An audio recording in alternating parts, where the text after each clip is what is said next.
Okay, right there. Good afternoon, good evening, folks. We've got a bit of an international flavour here for the sort of the Q&A session, guest speaker panel here at Eurocon for the which is the 11th year, 10th year, I think it is. So before I introduce our two guests that we've got here, I'd just like to say Gary Bracey was on the programme to be here, but unfortunately he can't make that. We have got a third person as well, Boris Schneider-John, is it? John, okay, I beg your pardon, who landed at Manchester at 4:30, and so hopefully he'll be able to get here at some point, as the proceedings go along. So without further ado, I thought what we'd do is we'd just, if you just wanted to introduce yourself and say, why you happen to be at this sort of like retro event upstairs in a pub in Manchester, then. Because obviously we've got people here. Some people might know Bob, and some people might not know Bob, and some people might not know Andreas. Then I thought I'd ask a few questions to them both, and then after that, we'll have sort of a bit of a Q&A session, so you can ask a few questions, and we'll take it from there. So hopefully it'll be okay. So Andreas, do you want to just introduce yourself and tell us, why you happen to be here? Yeah. So this is a 15-minute slot, or? Yeah, that's fine. Well, no, just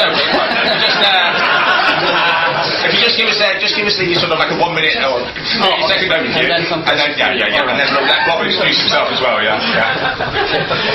So I'm coming from Berlin, and I'm very pleased to be here.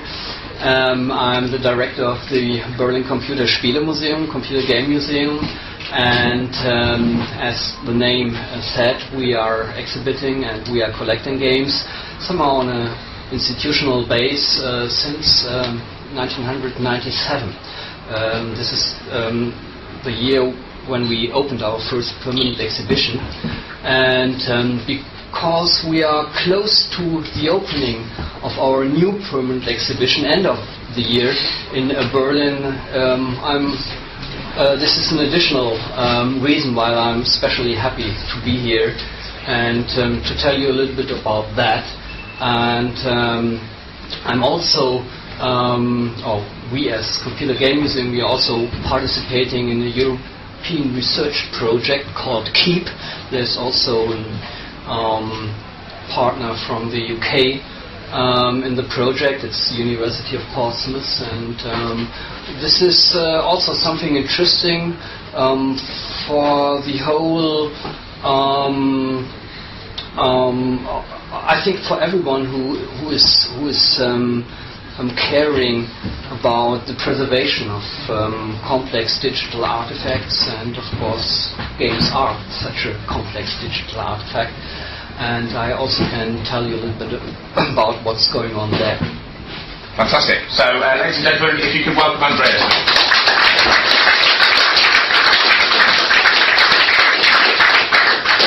Then Bob, if you'd like to say a few words. Yeah, I'm here because I was offered free beer. Wait!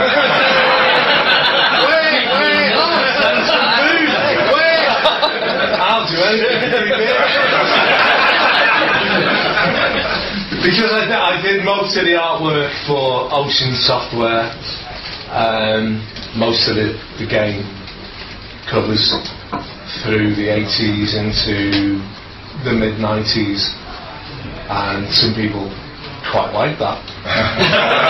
Yeah. So I think that's a career, and that's what I'm doing. But mainly for the beer. So Bob Wakelin.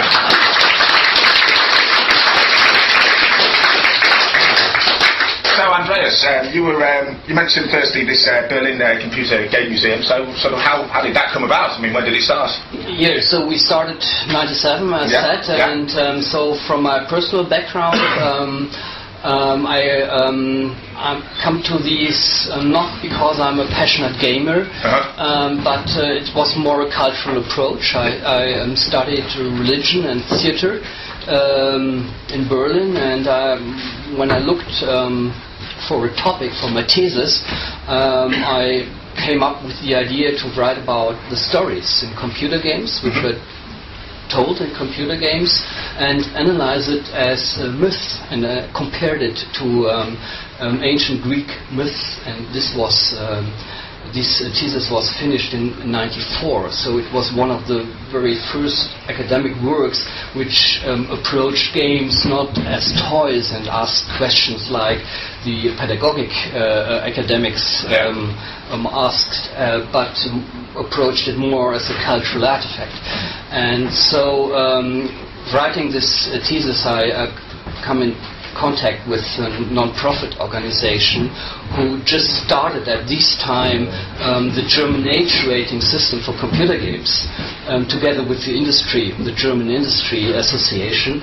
And so all of a sudden they needed some experts who did these ratings for them, and because I started and I wrote about computer games, so this was enough as a qualification to be becoming an expert for them, and that's what I did.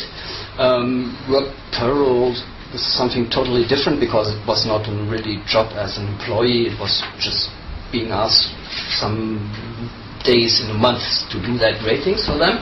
But I was in contact with them, and then in this non-profit organization the idea came up to found a computer game museum. At this time this was a pretty new idea, but it was an idea I loved very much, and so they asked me if I want to realize this idea for them, and of course I said yes. And so this was how it happened somehow. Maybe to explain you a little bit more the motivation of this non-profit organization, the German age rating system called USK, developed from another project which was called Computerspieleberatung, which means consultancy of computer games for computer games. In the early 90s, this was a new approach because usually only the dangerous games were compiled into lists, but the organization had the idea that it should be complemented by a positive approach and to point at positive computer games. And so they worked out a list together with the city of Berlin and tips, hints for computer games for parents and teachers. But this was closed somehow because it was transferred into the USK, into the age rating system, and so they still felt a need to do something like that, and the idea was to make it under the label Computer Game Museum. So that was how it started. And then we opened our first permanent exhibition early '97 in very modest and narrow conditions, but got instantly a very positive feedback, not only local feedback but also internationally. And so since then we knew somehow we hit a nerve. The time was right to do something like that, and so from our perspective since then somehow we felt that most people we told about our existence react very open to it, at least open to it. One reason might be that, especially for people who are not that familiar with games, the label museum somehow is something they trust more than going just to Karstadt or what you have here for big jobs and just trying it out for your own. As a museum is something which is supposed to be serious, and if there's museum above, so they dare to open themselves to something new, more easy than in some other contexts. And so this we knew, so this worked, and so that's how it started. Yeah. So have you got a permanent have you managed to find a permanent venue now for your museum at all? Yeah, so we will open end of this year in the district of Friedrichshain. If someone from you knows a little bit about Berlin, you know that's the most vibrant and interesting district. It's quite near the city center, and we will have 670 square meters for the exhibition space. And what's also very important is that we have the basement also, because we